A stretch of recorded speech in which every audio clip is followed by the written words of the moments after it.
Transformers fans, and welcome back to another cool toy video review. Today we are reviewing the new Transformers Legacy Evolution G2 Universe Dead End from the Walmart exclusive Toxitron wave of figures.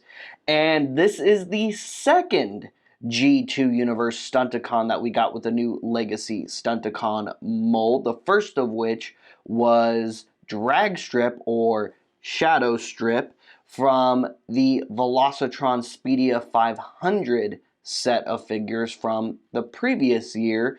And it leads us to wonder, is Hasbro going to keep piecemealing the G2 Stunticons out year by year like this? Because it took us about a year to assemble the G1 Universe Menasor with the G1 Universe Stunticons from the first set of Legacy.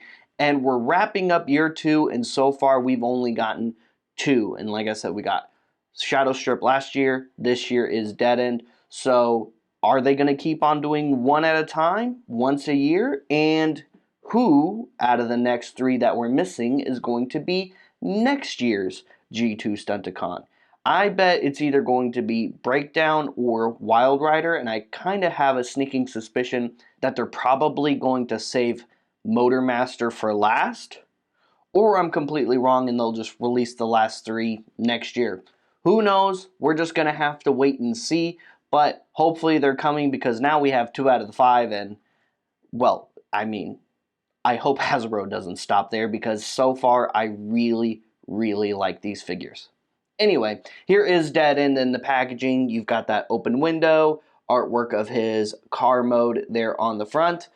On this side panel, you've got a close-up of him in robot mode and a nice further out shot of him in robot mode. On this side, you've got that Legacy Evolution banner artwork Toxitronized. And on the back, you've got images of the figure in both his robot and alt mode, as well as his blaster accessories. And that's pretty much it for the packaging.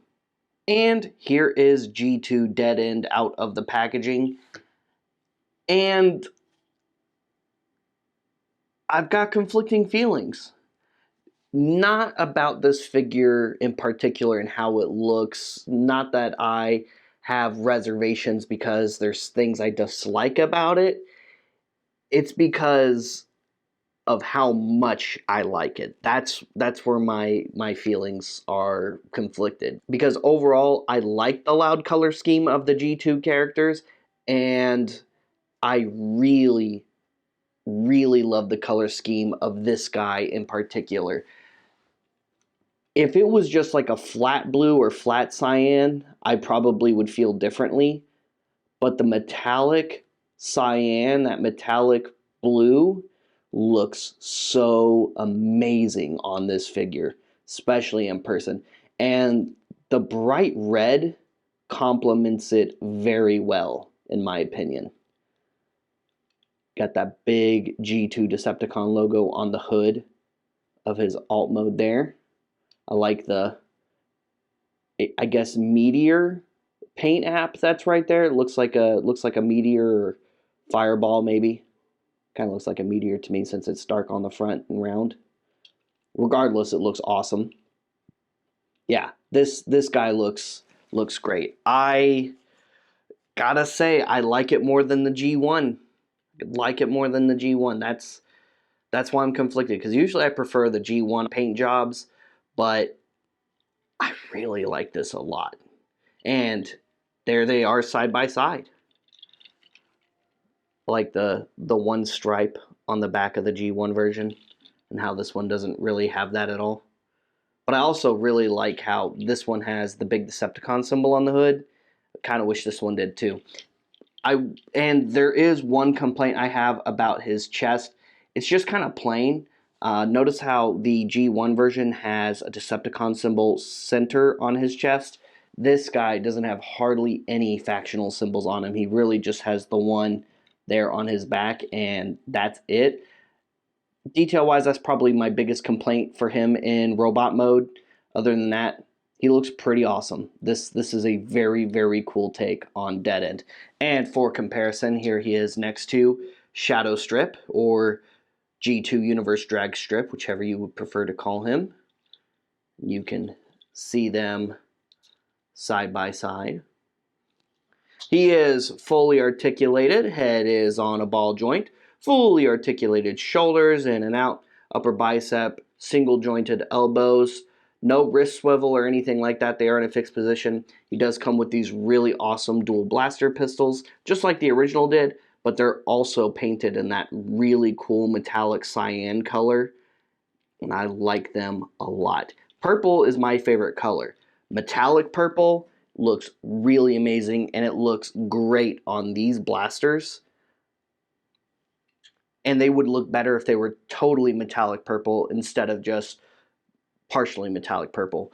Whereas these are coated completely, aside from the pegs there, in that metallic cyan colors. So in my opinion, the blasters on this one definitely look better too. If they had just fully coated this one, I'd probably feel a little bit differently, but yeah, this I don't know, it's just so pleasing to look at color scheme wise for me. I can't really explain it, but yeah, I really like it. Transformation is just like the regular Legacy Universe Dead End figure. First, what we're going to do is we're going to start by removing these blasters right here. Take those off. Next, we're going to rotate these door sections down and go ahead and rotate that wheel section down that was on the shoulder there. Do the same thing over here, right there. Next, what we're going to do is we're going to go ahead and peg these legs together like so. You're going to hear that nice loud snap. Go ahead and fold the feet up like so. And then we're going to open this backpack section. We're going to pull these shoulder sections off, and then we're going to rotate the head all the way back like so. And then we're just going to close that back up. That's going to cover up where the head is. We're going to extend these shoulder sections and peg them together in the middle, and then just kind of peg the arms into place there on the sides into position. Go ahead and take this hood section, untab it, bring it up. That's going to peg into place right there, securing that front section, and we're already almost done. Next, we're going to open this front leg section here, collapse the legs in, tab them into the front of the car, tab those in right there, and there we have Dead End in his alt mode. And just like with the other one, you have a hard time securing this back section. I don't know why this mold struggles so much to secure here on the back end tightly, but it's a problem I had with the original mold, and it's a problem that's continued on this one, and I'd be willing to bet money it's a problem collectors are having with the G1 Toy Deco box set that they recently issued out as well. You can also take his blasters, just like on the other one, and peg them on the back of his vehicle mode like so. So he's got these awesome blasters on the back of his car. And just like on the original release of this, I still really like how this looks. Yes, it's weapon storage on top of the vehicle, but it's symmetrical and it looks cool having two guns on the back of a Stunticon, and it makes sense on a Stunticon especially. They're not exactly trying to blend in so much as they are trying to wreak havoc.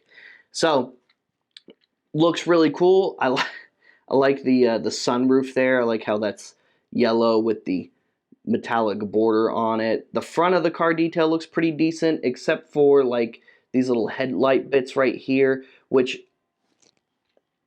yeah, they're not painted on the original either, so that's just paint detail missing twice on this particular figure mold. And same with the brake lights or tail lights on the back.